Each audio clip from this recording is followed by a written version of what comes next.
Hey guys. Um, so there's a video on the pyRevit YouTube channel that actually this one that is the video that actually describes how to use the pattern tool. So let's go to the videos. That video is pretty old. Um, let's see, where's the make pattern, match tool, creating patterns. This one. It's by far, I think, one of the most viewed videos on the pyRevit channel. The internals of the tool have changed a little. The interface is quite similar what I've described in these videos still. So it's not that, okay, skip the ads, hate ads. Um, the internals of the tool is still the same. I'm sorry, changed a little, but the user interface for the users, it's quite similar to what used to be here. There are a couple options that I initially planned to implement later. I ended up not doing it because it wasn't really that important. But the tool is quite similar to what you're seeing here. The only thing that I've really added to the tool, aside from the support for model lines in 4.6 beta, this tool, since last year, has had a feature that was sort of like not advertised as much. Um, there is this little known feature is described in the as part of a trick in the tooltip, but I just wanted to show you that here just so everybody knows about it and it's officially out there. So let's say I have these two patterns that I've created before. And we are not talking about lines in this video. We are only talking about field regions and basically patterns.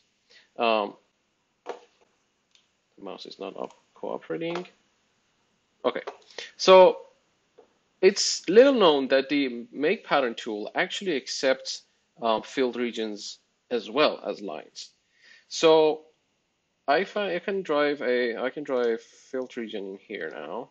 And let's set it to, let's make it let's make it a square of, I don't know, 5 by 5 and close it and match it to this pattern that I have here. Okay, and now let's make a copy of this and match this one. Now, I mentioned that the tool accepts field regions. So let's also make these transparent. So when they're on top of each other, they're actually visible. Let's make this one transparent too, just to make sure that both of them are transparent. Okay, so these are two field regions laid over on top of each other.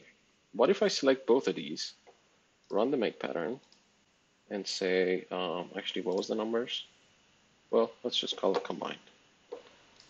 If I select this and say combined, and then model pattern, and then create pattern, and pick the corners, and be done with it.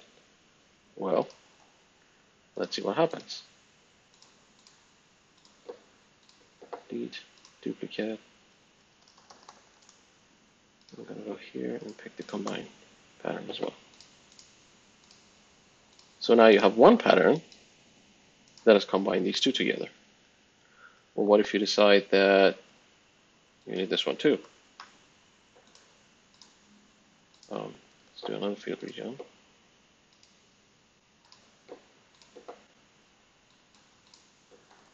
Match this to this. And you don't have to make it transparent, but this is just for the sake of the video, so that it's laid out on top of each other. And what if I select these three and say make pattern, say combine two, create pattern, the corners, and combine.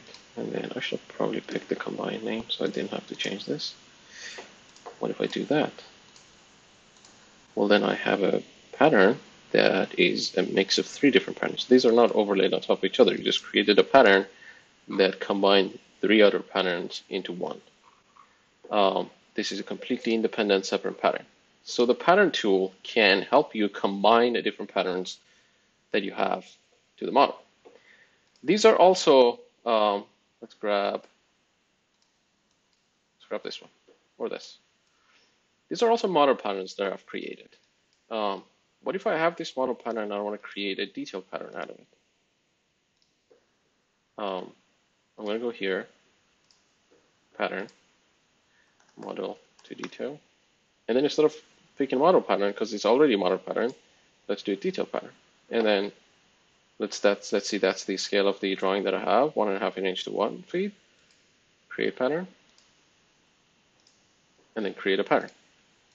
So let's go and change this to the detail, the drafting one that we made. And now you have a detail pattern of the same thing. So one of them reacts to scale now.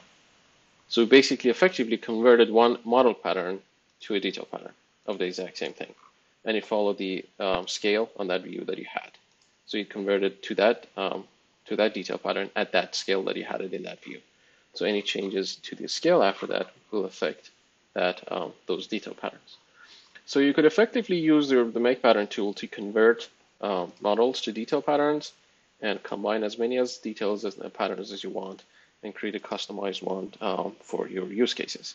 I don't really know any other tool that's out there that can do this efficiently, but it's a pretty handy feature for me, especially when I'm like creating different wall types and I want different patterns inside those and whatnot. Sometimes you have to. One of the things that Revit 2019 has is that you can have foreground and background patterns. That's also very important, and this quadruples the amount of options that you have, because now for the foreground and background you can have combined patterns. You can create something that's specific to your use case and whatnot, and just use it for that. That's about it. The only other thing that I wanted to say is that now I have this pattern as usual, combine two. I can always say combined or combine two that I had, and I can always, to the scale that I want, export them to a pad file, and they would be very nicely generated by pyRevit. That's a model pattern that it created, so you can use it in AutoCAD and other places, other software that basically support pad files as well.